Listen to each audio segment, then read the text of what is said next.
Boa noite, gente. Boa noite a todos vocês. Prazer estar com vocês aqui mais uma vez. Agradeço sempre minha irmã, Aldenina, que está sempre chamando a gente aqui. Eu venho com o maior prazer. Eu lembro dessa lição. Eu sou criado no Centro Espírita em Mancheira, lá no Vila Bajá. E aí, justamente o dia que a gente ia estudar essa lição, aconteceu uma coisa muito interessante entre eu e dois amigos meus lá no Cheira, os três jovens. Na época eu ainda tinha cabelo, né? Aí eu tinha cortado o cabelo. Aí um amigo falou assim: nossa, cara, esse cabelo seu ficou feio demais. Já era feio, ficou pior ainda depois que cortou. Aí outro amigo meu virou para mim e falou assim: não, seu cabelo era bonito e agora ficou melhor. Aí o palestrante o professor que ia dar aula para a gente, vendo aquilo, veio falar para a gente sobre indulgência e usou exatamente isso que tinha acontecido naquele dia. O que é indulgência? Um fez questão de falar mal. Podia ser até que meu cabelo mesmo não era bonito mesmo, e nem ficou bonito depois do corte. Mas o que a pessoa ganha quando chega para outra e agride e fala uma coisa dessa? O que você ganha com isso? Ao contrário, o outro, que foi um cara mais tranquilo, mais de boa, jogou energia boa pro ar. Isso é ser indulgente.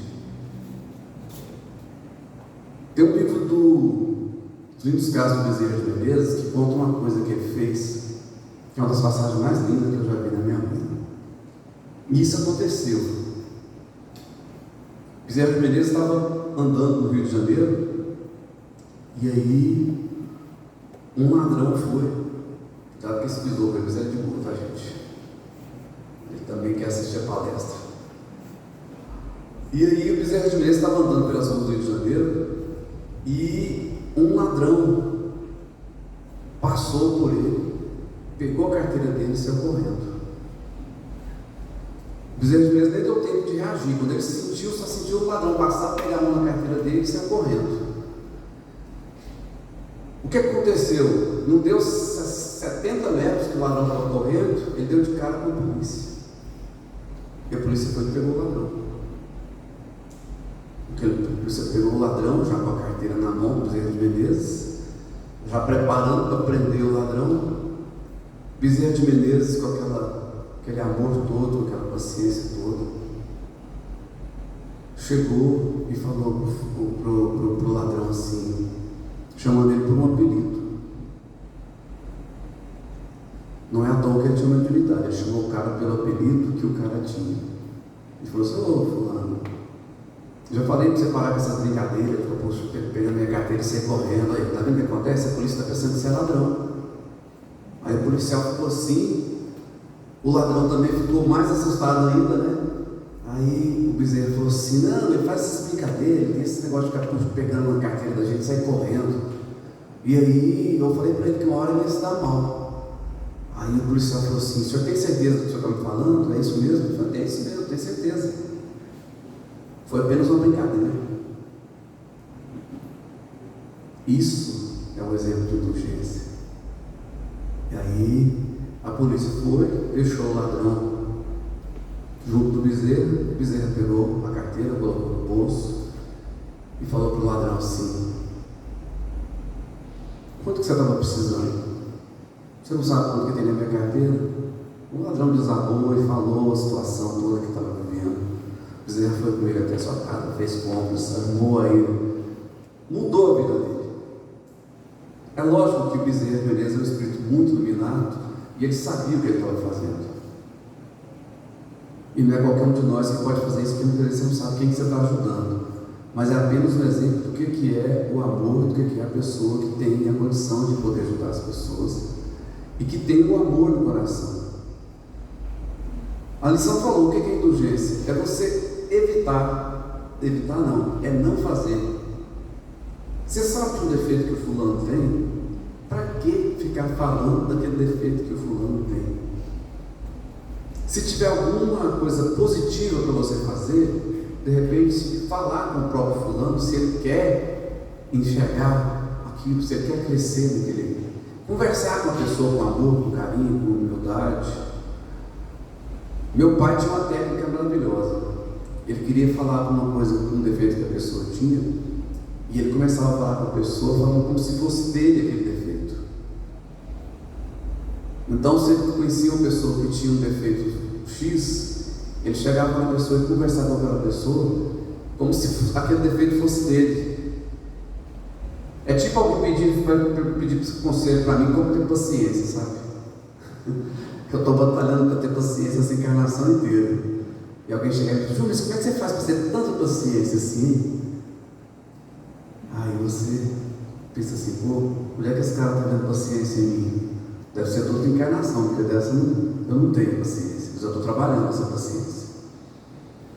Então, o que é indulgência? É você não falar mal da pessoa. É você não desejar mal para a pessoa, mesmo que a pessoa seja uma pessoa ruim. Você fazer o que puder para essa pessoa. A gente está passando agora, nesse momento no Brasil, um momento onde tem gente que torce para as coisas dar errado, para poder falar que você fez a escolha errada quando foi fazer a eleição. Infelizmente, tanto é agora como foi no outro governo também. E assim há muitos anos. Muitas vezes as pessoas, simplesmente porque o seu candidato não ganhou, você torce para que as coisas dêem errado, para você não esfregar na cara do outro. Está vendo? Eu te falei que estava errado. É isso que a gente está vivendo. Aí falta indulgência demais. Quantas e quantas vezes que a gente vê pessoas que ficam procurando só os defeitos para falar e não falam uma qualidade. Quantas vezes a gente vê pessoas que ficam com aquela animosidade, aquela coisa grotesca de agressividade. Isso acontece com o time de futebol, acontece com a religião, acontece com a política, acontece com sistemas às vezes de ensino, que um acha que o outro é melhor, e você acha que o jeito de você mostrar que você está certo é mostrando o erro do outro. Isso tudo é falta de indulgência. E quando você não tem indulgência, você não está tendo o quê? Amor. Na verdade, o que a gente precisa muito é amor. Sempre. A gente precisa ter amor no trânsito. A gente precisa ter amor na vizinhança. A gente precisa ter amor na convivência com a nossa família, com seu filho, sua esposa. Vou cantar uma música pra gente, para ficar mais leve.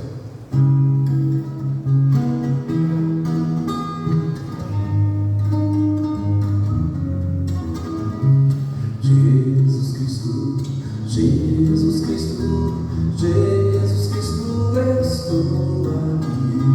Jesus Cristo, Jesus Cristo, Jesus Cristo, eu estou aqui. Olho pro céu e vejo uma nuvem branca que vai passando. Olho pra terra e vejo uma multidão que vai caminhando. Como essa nuvem branca, essa gente não sabe aonde vai. Quem poderá dizer que o caminho certo é você, meu Pai, que é Jesus Cristo, Jesus Cristo, Jesus Cristo, eu estou aqui. Jesus Cristo, Jesus Cristo, Jesus Cristo, eu estou aqui. É meu desejo ver caminhando sempre essa oração, para que todos cantem na mesma voz essa oração. Olhando a flor que nasce no chão daquele que tem amor.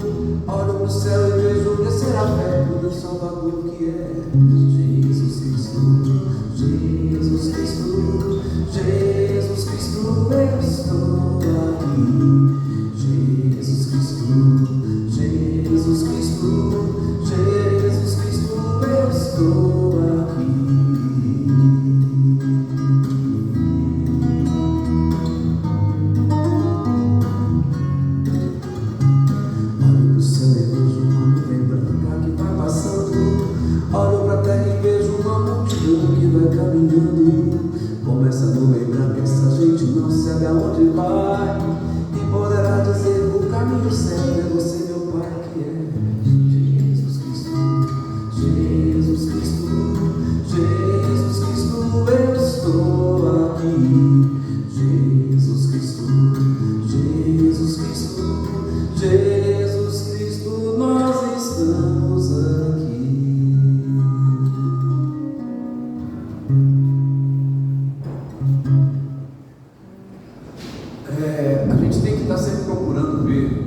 as oportunidades que a vida dá para a gente, de ser indulgente, de ser paciente. Eu sempre falo para a gente, é chuva, viu, gente? E o relâmpago foi forte ali fora. Esse ano está muito ruim de chuva, tem que agradecer agora que começou aqui, porque realmente foi muito fraco de chuva desde o ano passado, e esse ano também, janeiro não choveu praticamente nada, muito pouco, e agora está começando a chover. E a chuva, muitas vezes, ela não vem só para molhar a terra, também ela vai limpando as energias.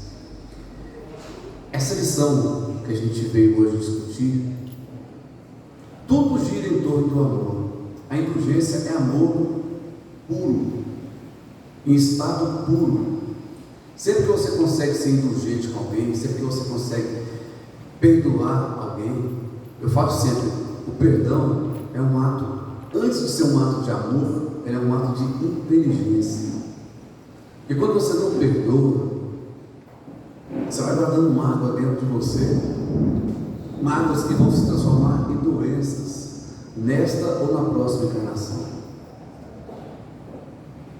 Toda vez que você não consegue perdoar alguém, toda vez que você fica com aquele desejo de vingança de alguém, ou que você fala assim, eu perdoo fulano, mas eu nem quero olhar na cara dele. Você não perdoou. Tudo bem, você não tem que olhar na cara dele e sentir amor, e sentir paixão, porque isso demora muito para a gente chegar nesse nível. Mas você tem que dar conta de olhar para a cara daquela pessoa que você odiou um dia e sentir por ele uma dignidade. Tipo assim, eu não te odeio mais, ainda não consigo te amar, mas eu já não te odeio. E desejar do fundo do seu coração que aquela pessoa siga em paz a vida dele, e quando ele passar por uma situação alegre, boa, quando ele ganhar alguma coisa de positivo na vida dele, você se sinta feliz dentro de você. Que bom, ele cresceu. Que bom que ele está melhor. Eu sempre brinco, falo a expressão seguinte: nós cristãos espíritas, a gente tem que procurar ser a estação terminal da fofoca. O que é isso? Se alguém chegou em você e falou alguma coisa ruim de alguém, corta o assunto, muda de assunto, não entra nessa não.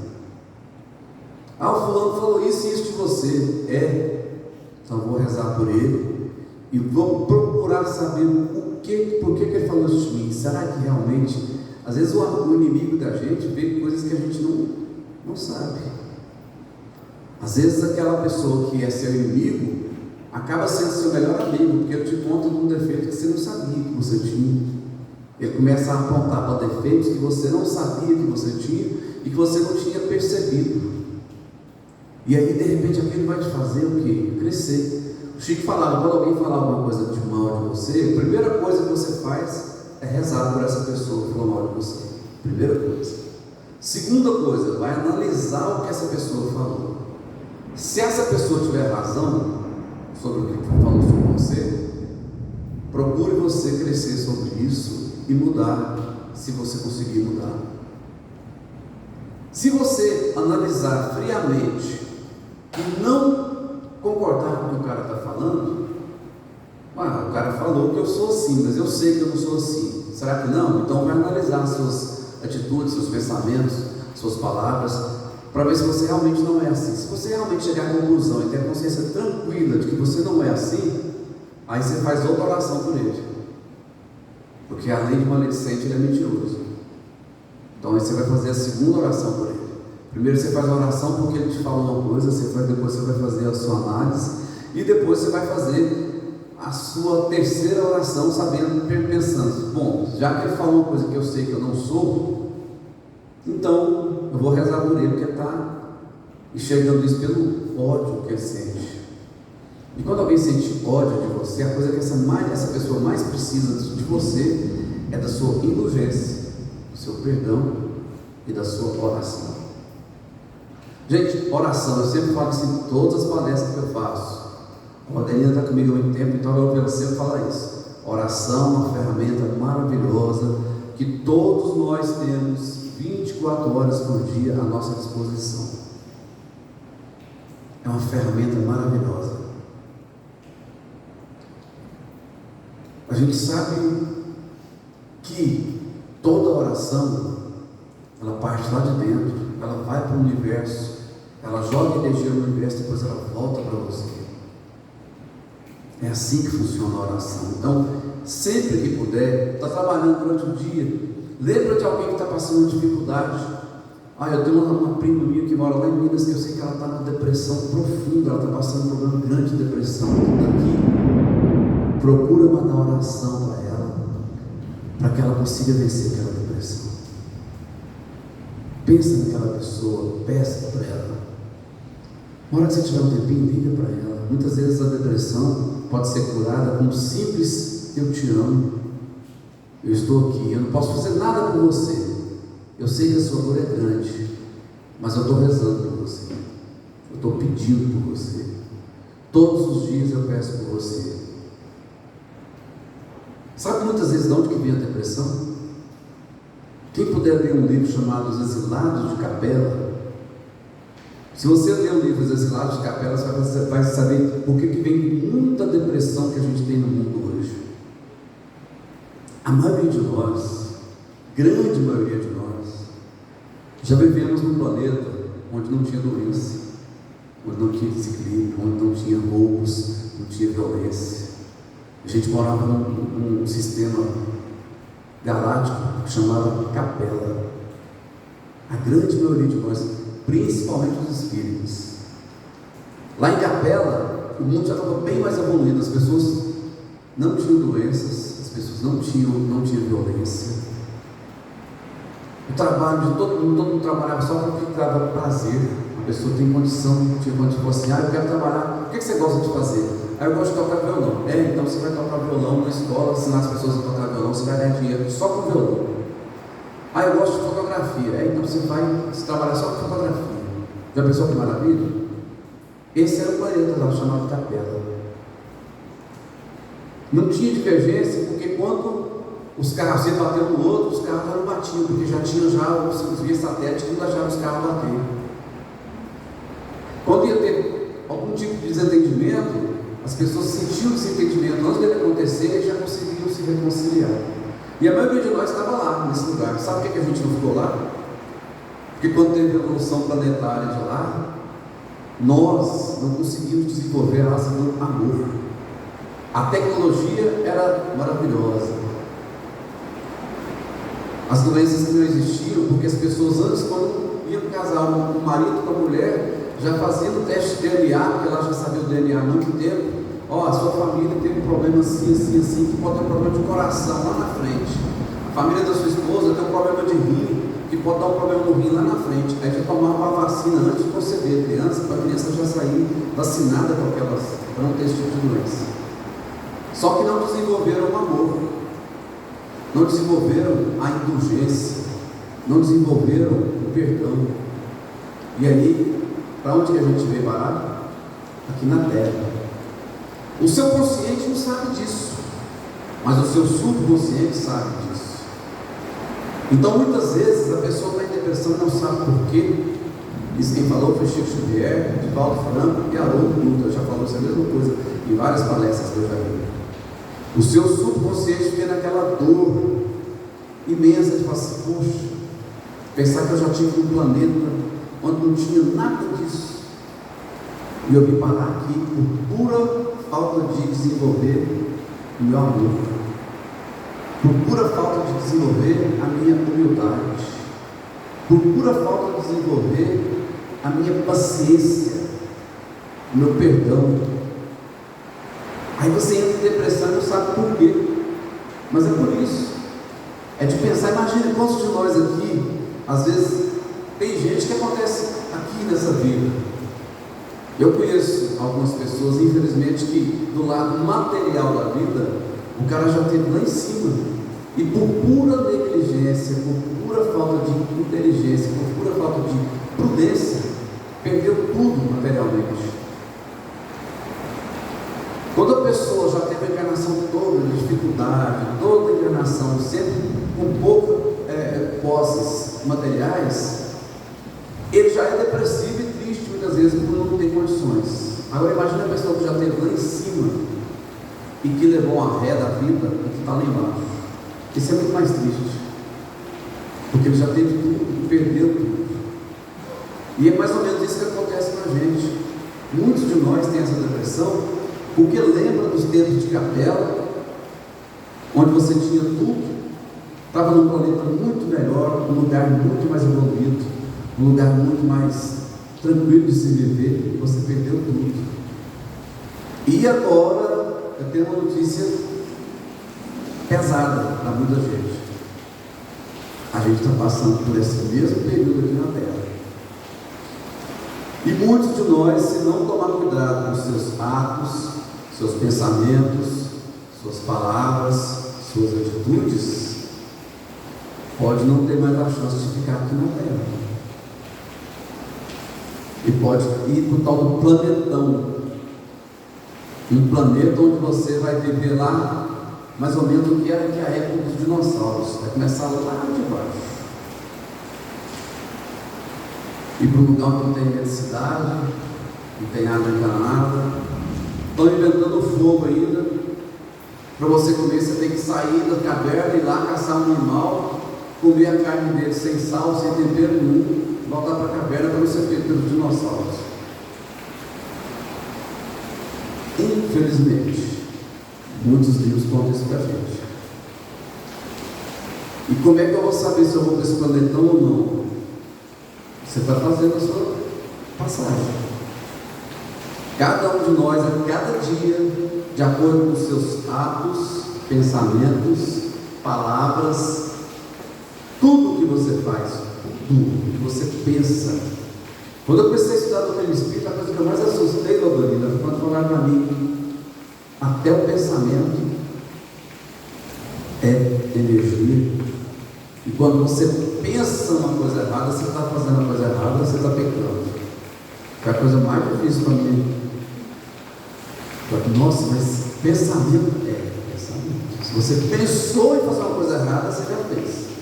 Quando você faz a coisa errada, você já fez pela segunda vez. Porque uma coisa é você errar. Nossa, eu queria falar tal coisa, falei outra, ofendi a pessoa, não era a minha intenção. Deus sabe que não era a sua intenção. Outra coisa é você falar uma coisa que você sabia que ia machucar alguém e você falou para machucar.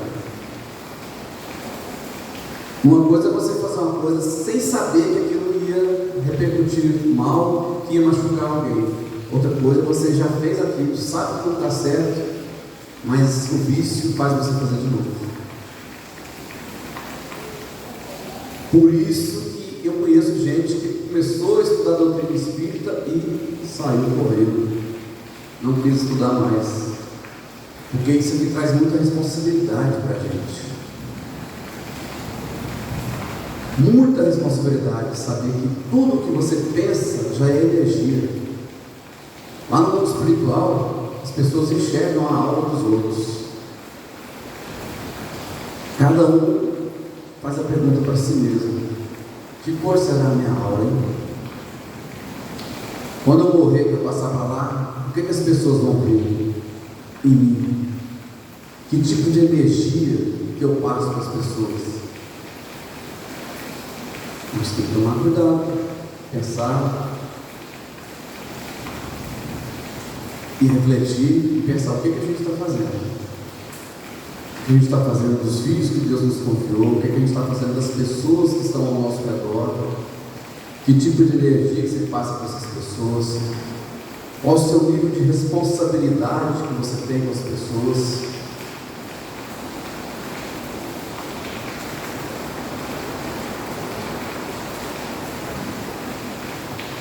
Eu conheci a história de um cara que é cantor, que um dia contaram para ele que ele não vai ser famoso porque ele já usou a fama de uma maneira muito ruim da outra encarnação. Vai ter que cantar muito por aí, esperar que o dia que Deus vai dar a oportunidade dele de novo poder cantar para mais gente. Ele implorou para não ser famoso, para aprender a ter responsabilidade com as pessoas.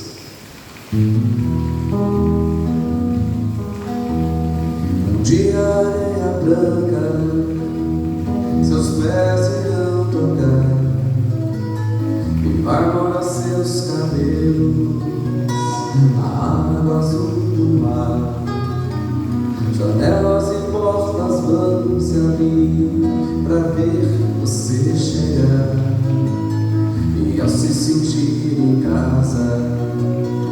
sorrindo vai chorar.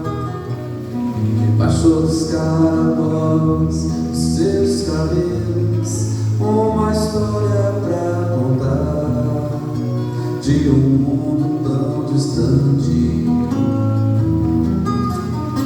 Debaixo dos caracóis, os seus cabelos, um soluço e a vontade de ficar mais um instante. As luzes e o colorido que você vê agora, as ruas por onde andas, a casa onde moras. Um dia vou ver você chegando num sorriso, pisando a areia branca que é seu paraíso. Debaixo dos caracóis, dos seus cabelos, uma história pra contar de um mundo tão distante. Debaixo dos caracóis, dos seus cabelos, um soluço e a vontade de ficar mais um instante.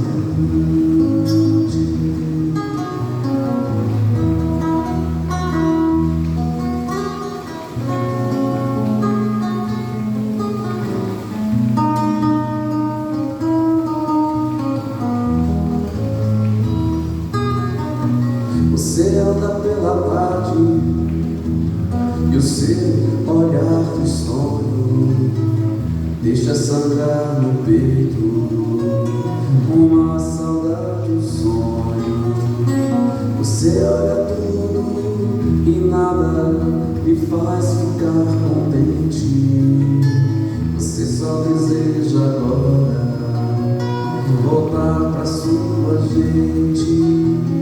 Debaixo dos caracóis, dos seus cabelos, uma história pra contar de um mundo tão distante.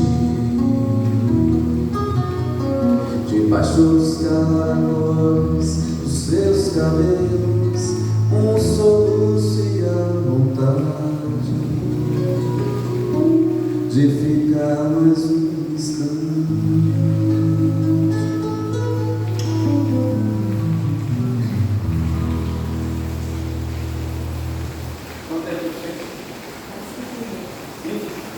Passa rápido, né?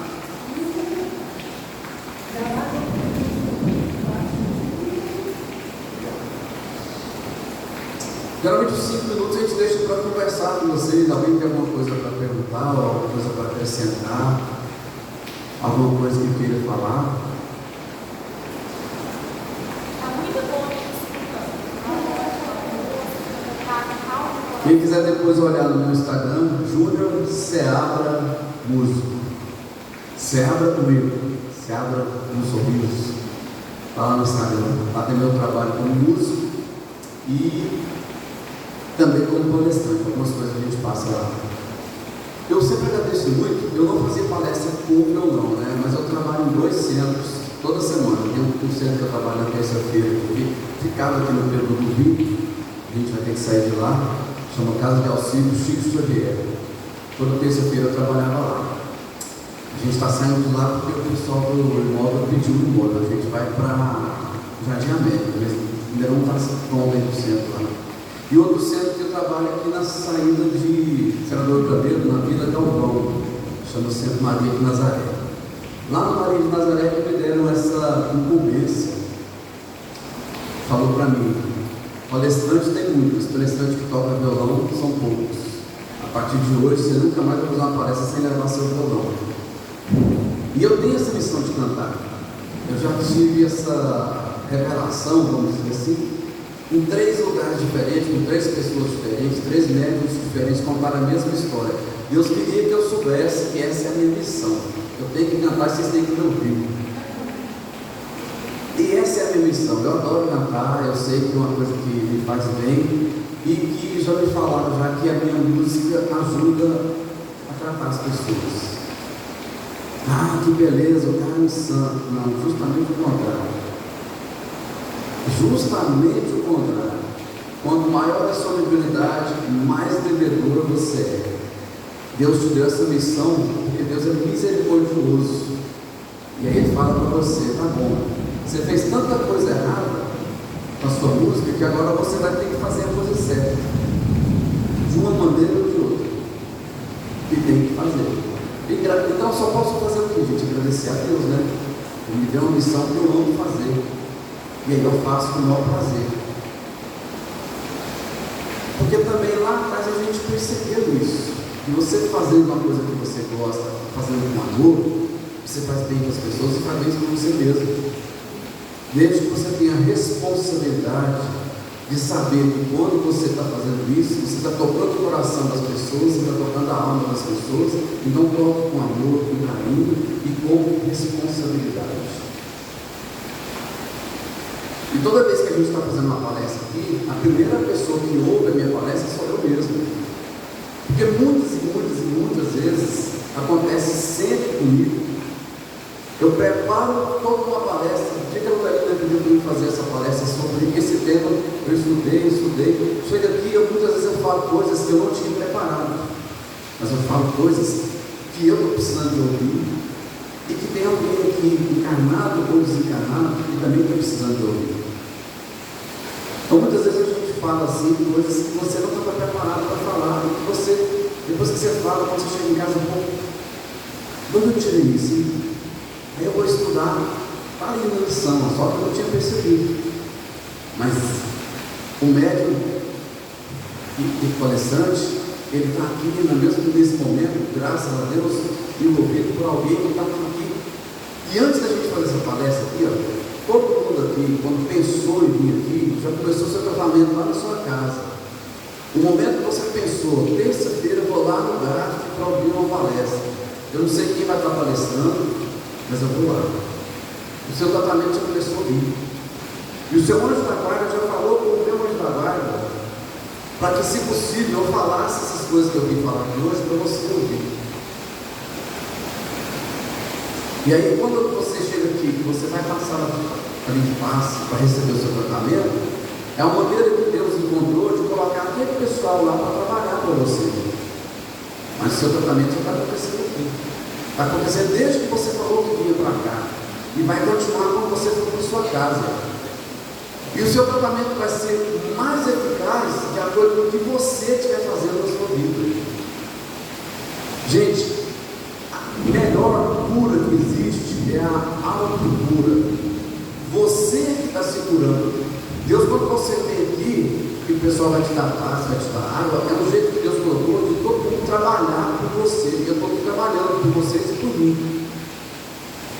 Mas todo problema que você tem na sua vida, seja uma enfermidade, seja um desequilíbrio, seja uma coisa difícil que você está passando, quem foi que causou isso? Você. Quem é a única pessoa que pode te tirar dessa? Você. O que é uma casa dessa que faz? A gente auxilia você a sair do buraco que você entrou. E a maneira que Deus me ajuda a sair do buraco que eu entrei é te ajudando a sair do buraco que você entrou. A maneira que Deus encontrou de fazer a gente crescer é um trabalhando pelo outro. Aquele ali é o rei da paciência. Como é que é seu nome? Porque ele é marido da Aldelina. Ele é o rei da paciência. Porque a Aldelina trabalha 24 horas por dia pelas pessoas. E eu sei que muitas vezes ela deixa de estar em família com ele, porque é a missão dela. E ele, graças a Deus, entendeu isso, por mais que às vezes seja difícil, eu sei que é, mas ele entendeu isso e ele está indo do lado dela, por mais que seja difícil. Mas ele entendeu isso, graças a Deus, porque ela trabalha o tempo todo para as pessoas. E quem é da família sabe o tanto que é difícil isso, porque a minha mãe é igualzinha ela. E eu sei a paciência que meu pai tinha que ter. E quantas vezes ela deixou de estar com os filhos para estar cuidando dos filhos de Deus e do mundo. Só tem que agradecer a paciência que você tem com ela e o amor que ela tem com todos nós, porque é a missão dela. assim como a minha sai cantando, fazendo as palestras, e cada um de nós que está aqui nesse momento, recebendo essas bênçãos, recebendo essa luz, tem que agradecer o trabalho da casa que está fazendo por você. E se você puder, faça orações e ajude a passar essa luz, esse conhecimento que você recebeu hoje, e expande para outras pessoas. Vamos fazer esse santo encerramento.